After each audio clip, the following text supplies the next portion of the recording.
News India पर और मैं हूं आपके साथ रत राकेश टंडन। हर खबर सिर्फ सूचना नहीं होती, कुछ खबरें होती हैं जो सिस्टम को झंझोड़ देती हैं, सियासत को हिला देती हैं और जनता की सोच को नई दिशा देती हैं। तो आज की टॉप 5 खबरें सिर्फ सुर्खियां नहीं है, ये वो सियासी पंच हैं जिनके पीछे कई चेहरे, कई फैसले और कई इशारे छिपे हैं। तो चलिए करते हैं शुरुआत उन 5 बड़ी खबरों से जो आज पूरे देश के चर्चा में है।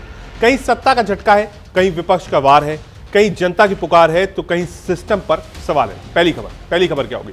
पहली खबर होगी हमारी, प्रधानमंत्री मोदी आज वाराणसी यानी अपने लोकसभा क्षेत्र में थे। सावन का पावन दिन था और काशी की धरती पर फिर गूंजा हर हर महादेव का जय घोष।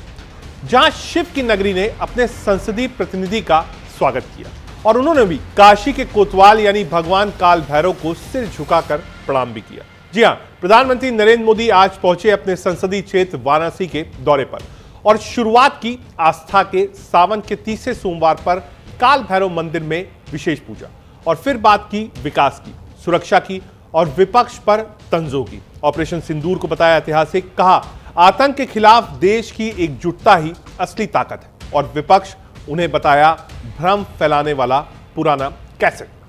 काशी की गलियों में आज राजनीति की गर्मी भी थी और आस्था की ठंडी छांव भी, और एक नेता का आत्मविश्वास जिसने फिर कह दिया देश झुकेगा नहीं, डटेगा। तो चलिए चलते हैं सीधे वाराणसी, जहां सावन, सुरक्षा और सियासत तीनों का संगम हुआ है एक मंच पर। प्रधानमंत्री मोदी की आपको बड़ी बातें बता रहे हैं। स्वदेशी खरीदना, ये उन्होंने कहा महात्मा गांधी को भी श्रद्धांजलि है। सबके प्रयास से विकसित भारत का सपना होगा पूरा। भारत आर्थिक हितों की रक्षा के लिए सजग है। प्रधानमंत्री मोदी ने कहा भारत अपने हितों का ध्यान रखेगा। प्रधानमंत्री मोदी ने यह भी कहा कि अमेरिका टैरिफ विवाद के बीच बोले हैं प्रधानमंत्री मोदी कि आप स्वदेशी खरीदना शुरू करिए। अब आपको एक बार सुनाते हैं प्रधानमंत्री मोदी ने क्या कुछ कहा।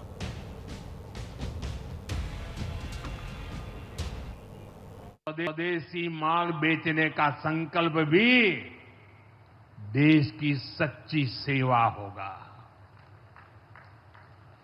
आने वाले महीने त्योहारों के महीने हैं, दिवाली आएगी, बाद में शादियों के तो समय आएगा।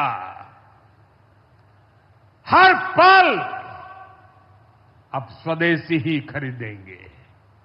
मैंने जब देशवासियों को कहा था मेड इन इंडिया, अब विदेशों में जाकर के शादियां कर करके देश का धन मत लुटाओ।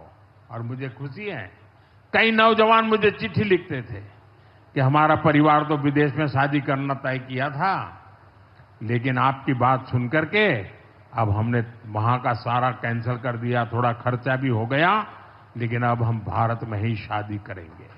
हर बात में स्वदेशी का भाव आने वाले दिनों में हमारा भविष्य तय करने वाला है दोस्तों, और ये महात्मा गांधी को भी बड़ी श्रद्धांजलि होगी। साथियों, सबके प्रयास से ही विकसित भारत का सपना पूरा होगा।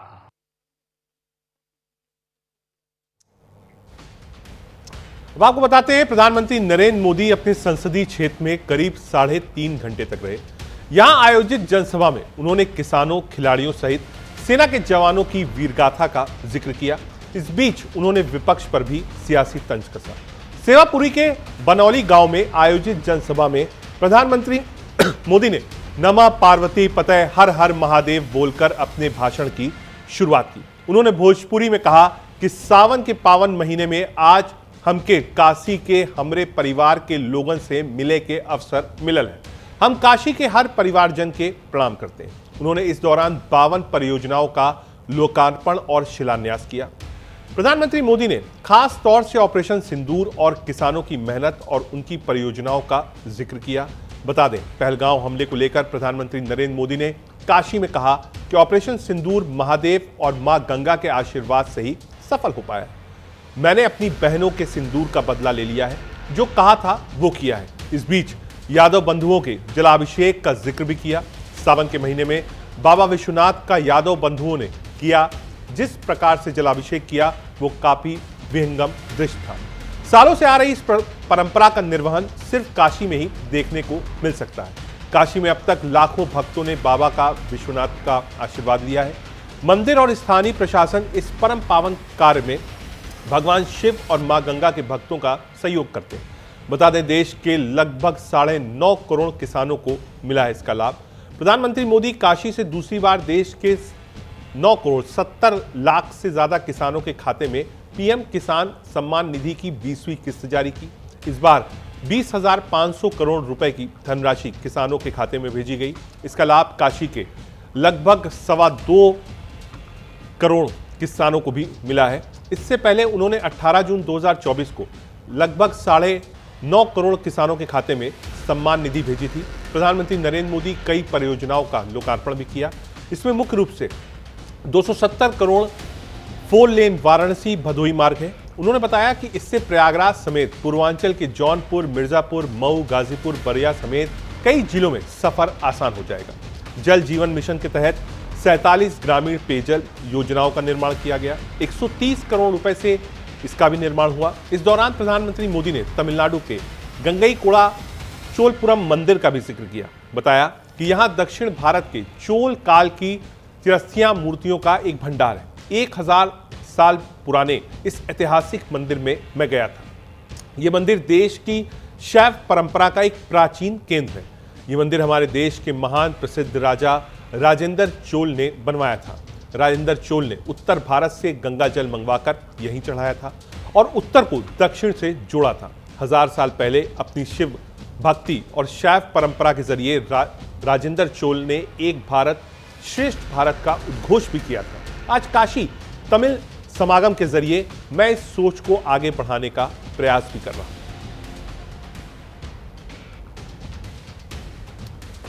ऑपरेशन सिंदूर पर प्रधानमंत्री मोदी ने क्या कहा है, आपको बड़ी बातें बताते हैं। ऑपरेशन सिंदूर सफल रहा, प्रधानमंत्री मोदी ने अपने कॉन्स्टिट्यूएंसी में बताया। ऑपरेशन सिंदूर की सफलता से कांग्रेस के पेट में दर्द है।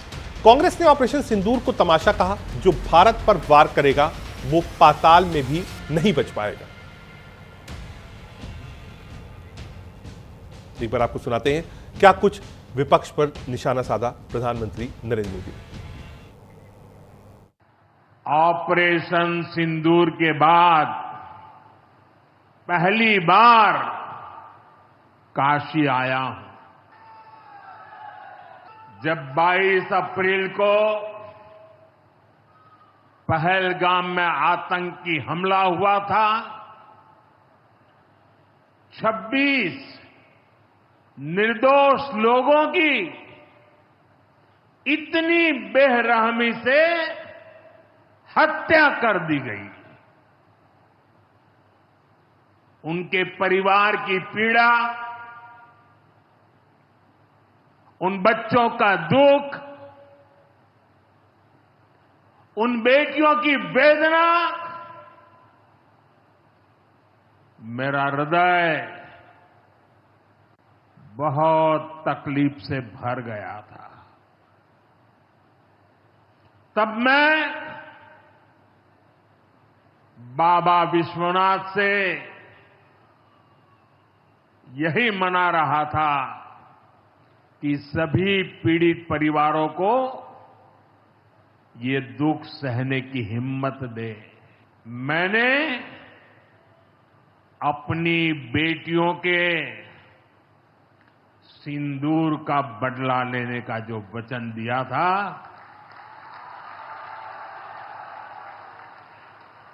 वो भी पूरा हुआ है। अब बात करते हैं मोदी के विपक्ष पर प्रहार के बारे में। काशी की धरती से फिर गूंज उठी वो आवाज जिसने देश को भरोसा दिया और विरोधियों को करारा जवाब दिया। मंच से विपक्ष पर क्या बोले प्रधानमंत्री, वो भी पूरे स्वैग में बोले। आज बोले, कभी कहते थे मोदी की योजनाएं बंद हो जाएंगी, अब पूछता हूं काशी के मालिकों से, क्या कोई भी योजना बंद हुई है? समाजवादी पार्टी कांग्रेस पर किया सीधा वार, कहा अफवाह फैलाना इनकी पुरानी आदत है और आज भी वही कर रहे हैं। लेकिन अब देश जानता है, वो कहता है वो करता है और जो करता है वो दिखता है। बिना बिचौलियों के सीधे बैंक अकाउंट में पैसा जा रहा है, गरीब की जेब तक हक पहुंच रहा है और यही बात विपक्ष को खटक रही है। आगे प्रधानमंत्री मोदी ने यह भी कहा, यह कोई पुरानी राजनीति नहीं है, यह नया भारत है जहां विकास भी दिखता है और भरोसा भी बिखरता नहीं। तो सवाल यह नहीं कि योजनाएं बंद होंगी या नहीं, सवाल यह है कि विपक्ष की बोलती कब बंद होगी। चलिए रुक करते हैं काशी की उसी सभा की तरफ जहां शब्दों की धार थी और हर एक वाक्य बना विपक्ष के लिए एक बड़ा इशारा। प्रधानमंत्री मोदी का विपक्ष पर वार, कांग्रेस की राह पर समाजवादी पार्टी भी चल रही है। आतंकियों को मारे जाने से समाजवादी पार्टी परेशान है। कांग्रेस ने सेना के पराक्रम का अपमान कर रही है। कांग्रेस ने ऑपरेशन सिंदूर को तमाशा का तुष्टीकरण के लिए निर्लजता की हदें पार की गई। एक बार सुनाते हैं क्या कुछ कहा प्रधानमंत्री मोदी ने। पाकिस्तान दुखी है, ये तो सब कोई समझ सकता है, लेकिन पाकिस्तान का ये दुख कांग्रेस और सपा से सहन नहीं हो पा रहा। उधर आतंक का आकार होता है, इधर कांग्रेस सपा वाले आतंकियों की हालत को देखकर रोते हैं। साथियों, कांग्रेस हमारी सेनाओं के पराक्रम का लगातार अपमान कर रही है। कांग्रेस ने ऑपरेशन सिंदूर को तमाशा कहा है। आप मुझे बताइए, सिंदूर कभी भी तमाशा हो सकता है क्या? हो सकता है क्या?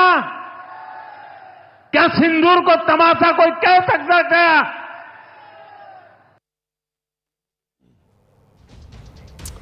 एक महत्वपूर्ण बात और प्रधानमंत्री मोदी ने अपने संसदीय क्षेत्र से बोली। उन्होंने कहा, अमेरिकी राष्ट्रपति डोनाल्ड ट्रंप के 25% वाले टैरिफ बम पर मोदी ने बड़ा बयान दिया। कहा, वाराणसी की धरती से पीएम मोदी ने साफ किया कि हम उन वस्तुओं को खरीदेंगे जिससे बनाने में किसी न किसी भारतीय का पसीना बहा है। विश्व की अस्थिर अव्यवस्था के प्रति चिंता जताते हुए प्रधानमंत्री मोदी ने कहा कि हमारे किसान, हमारे लघु उद्योग, हमारे नौजवानों के लिए रोजगार, इनका हित हमारे लिए सबसे ऊपर है। उन्होंने इन दुकानदारों से भी स्वदेशी माल बेचने की अपील की। अब हम उन वस्तुओं को खरीदेंगे जिससे बनाने में किसी न किसी भारतीय का पसीना बहा है। प्रधानमंत्री मोदी का यह बयान ट्रंप का भारतीय सामान पर 25% टैक्स लगाने के जवाब के तौर पर देखा जा रहा है। प्रधानमंत्री मोदी ने करीब 53 मिनट के अपने भाषण के अंतिम 6 मिनट में भारत की अर्थव्यवस्था और स्वदेशी का जिक्र किया। प्रधानमंत्री मोदी ने अपने संसदीय क्षेत्र वाराणसी में एक जनसभा को संबोधित करते हुए कहा कि आज हम आर्थिक प्रगति की बात कर रहे हैं, तो मैं आपको ध्यान वैश्विक हालात पर ले जाना चाहता हूं। आज दुनिया की अर्थव्यवस्था कई आशंकाओं से गुजर रही है, अस्थिरता का माहौल है। ऐसे में दुनिया के देश अपने अपने हितों पर ध्यान दे रहे हैं। मोदी ने दुनिया को बताया, भारत भी दुनिया की तीसरी सबसे बड़ी अर्थव्यवस्था बनने जा रहा है, इसलिए भारत को भी अपने आर्थिक हितों को लेकर सहज रहना पड़ेगा। हमारे किसान, हमारे लघु उद्योग, हमारे नौजवानों के रोजगार, इनका हित हमारे लिए सर्वोपरि है। सरकार इस दिशा में हर प्रयास कर रही है, लेकिन देश के नागरिक के रूप में भी हमारे कुछ दायित्व हैं। ये बात सिर्फ मोदी नहीं, हिंदुस्तान के हर व्यक्ति को दिन में हर पर बोलते रहना चाहिए। प्रधानमंत्री मोदी ने कहा, अमेरिका से टैरिफ विवाद के बीच बोले प्रधानमंत्री मोदी, स्वदेशी का संकल्प भारत के लिए जरूरी है। स्वदेशी माल बेचने का संकल्प भी देश की सच्ची सेवा है। भारत को हितों का ख्याल रखना है। भारत तीसरी सबसे बड़ी अर्थव्यवस्था बनने जा रहा है। हम वो खरीदेंगे जो भारत ने बनाया है। हर बात में स्वदेशी का भाव भविष्य तय करेगा। खरीदेंगे तो स्वदेशी ही खरीदेंगे। आगे बढ़ते हैं। प्रधानमंत्री मोदी ने साफ कहा कि आप अपने जीवन में वो चीजों का इस्तेमाल करिए जो भारत में बनती है। इससे जो डिपेंडेंसी है वो कम होगी, प्लस जो भारत सरकार का पैसा आपका पैसे के